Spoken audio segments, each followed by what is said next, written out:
For 4 straight years, I fought for American workers like I would fight for my own family.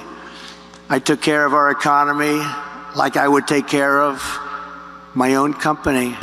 It turns out, according to early analyses, and again, she's only been the nominee for a little while here, her plans could actually be better for U.S. economic growth than Donald Trump's tariff plans. That's according to the Wall Street firm Goldman Sachs. Reuters reports that Goldman says this. Goldman Sachs sees biggest boost to U.S. economy from Harris win, and that was one of their analysts yesterday. So, oh, that's gotta hurt! Now, I know what you're thinking. This isn't the first time that Trump has offered stock market predictions as accurate as J.D. Vance's lineup. Kamala, crash.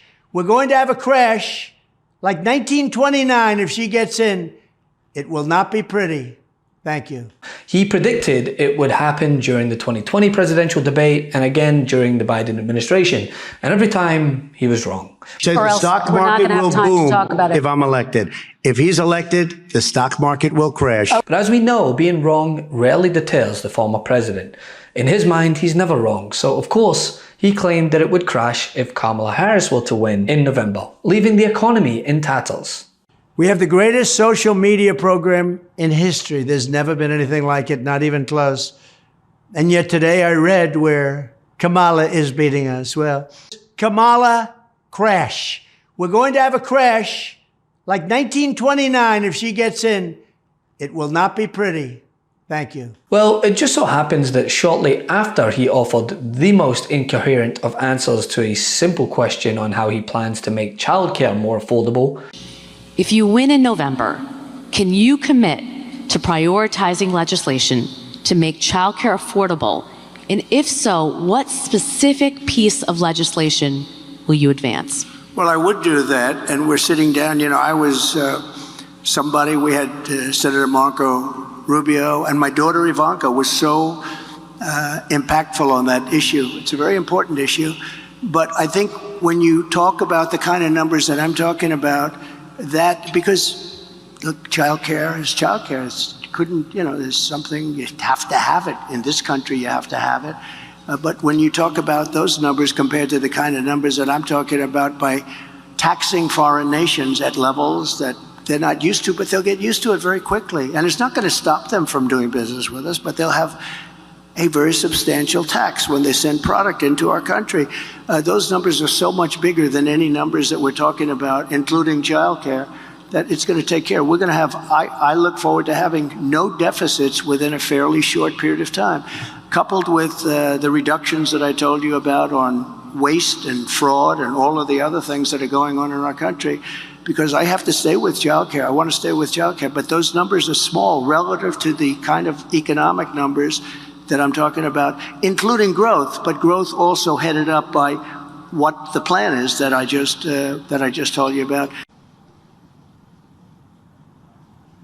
Right.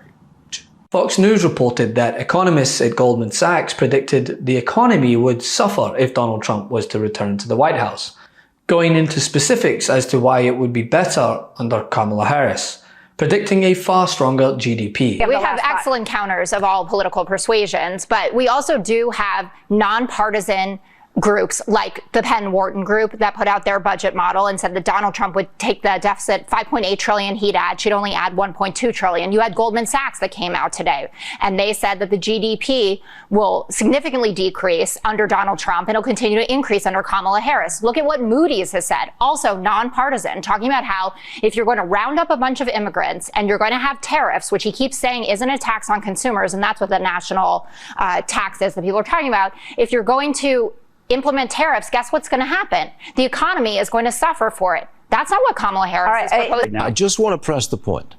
When a political candidate comes up with what I think is a good idea, I have to call it a good idea. And a $50,000 tax cut for small, not tax cut, but a tax credit for startups or small businesses, coupled with less red tape. I got to say, that is a good idea, regardless of our other tax ideas.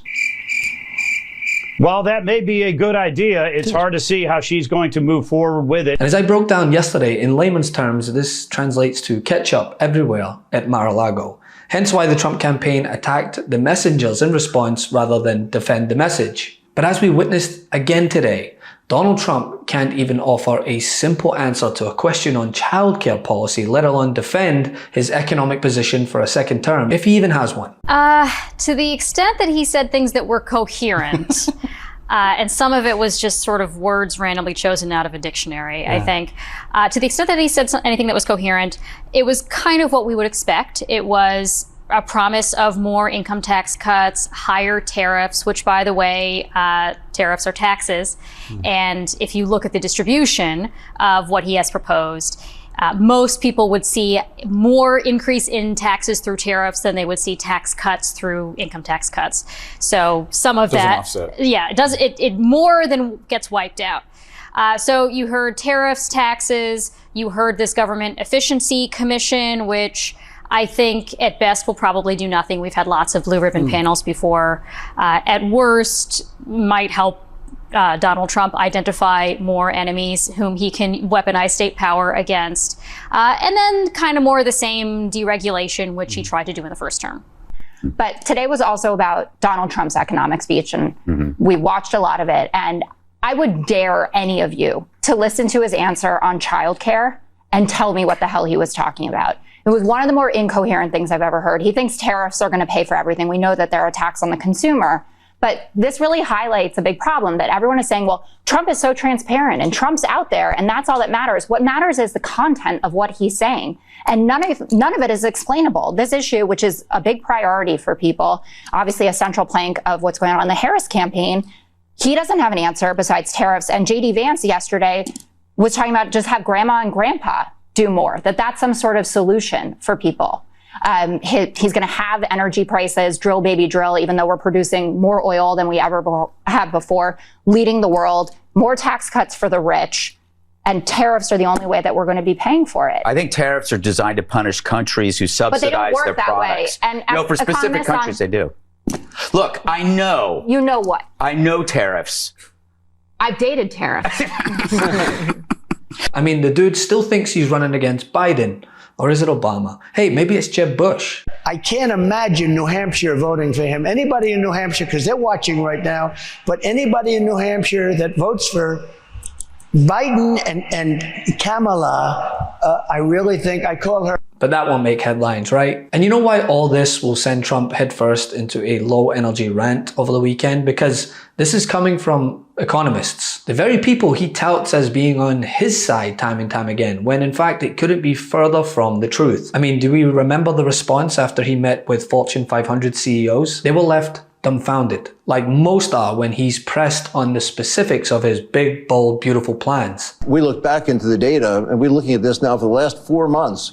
We've been pointing out that there are no Fortune 500 CEOs who are supporting former President Trump, and that is a historic break going back to William Howard Taft and through Calvin Coolidge and Ronald Reagan and the Bushes and everything. Is that it's been anywhere from 40 to 60% public and financial support. It's zero now, and it was zero in 2016. And the Trump economic package frightens them. It's extremely inflationary. The tariffs, 10% across the board on all imports, that's just crazy. It'll lead to a 3% increase for sure in inflation and plunging in the GDP. Right. And that's before retaliatory gestures. The increase in the deficit, he wants to cut $5 trillion of taxes with no commensurate cut in expenditures.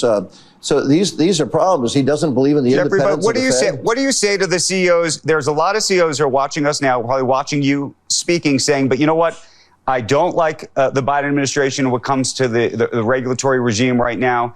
I worry about the tax policy and what's going to happen if the Trump taxes roll off in 2025 and what that debate looks like. I mean, there are folks, as you said, 70% of the CEO community, Republicans. Do they turn out to be reluctant Biden voters? Do they not vote at all? I mean, where do you think they land? They'll be reluctant Biden voters. They don't want the fabric of society pulled apart. But somehow, large swaths of the population still think he's a better candidate to handle the economy. How can anyone come to that conclusion listening to things like this? Let alone the state he left the economy in, I mean, if it wasn't for the miraculous resuscitation efforts from the Biden-Harris administration, the country would be in tatters, let alone leading the way for the strongest response of any developed nation. All Donald Trump did was give tax breaks to his friends in the 1% club and triple the national debt. And don't take it from me, take it from those working in the financial sector. He plans to give billionaires massive tax cuts and to cut corporate taxes by over $1 trillion, even as they pull in record profits. His plans will add more than $5 trillion to the national debt. He also wants to impose what in effect is a national sales tax. And that is on top of the $2 trillion tax cut. We know how to count. We know how to count. Harris talking about counting up how this all works and balancing what is a populist message with some outreach to certain businesses, at least small businesses. It turns out, according to early analyses, and again, she's only been the nominee for a little while here, her plans could actually be better for U.S. economic growth than Donald Trump's tariff plans. That's according to the Wall Street firm Goldman Sachs. And according to Goldman Sachs, the U.S. economic growth would see a boost with a Harris win and would fall if Trump returned to office. Yet when you ask your average voter who they trust more on the economy, they somehow often say Trump. And they often say, well, it's because he's a businessman. Okay, well, look at his current businesses. In addition to his 6 previous bankruptcies, 6, his latest business endeavor, Trump Media, the social media company behind Truth Social, is headed in the direction of becoming unlucky number 7. That is because over the past 6 months, the stock price has dropped a whopping 70%, and it is continuing to drop. Now just think what it would be like if Trump was again in control of the entire nation's economy. Love this video? Make sure you stay up to date on the latest breaking news and all things Midas by signing up to the MeidasTouch newsletter at MeidasTouch.com/newsletter.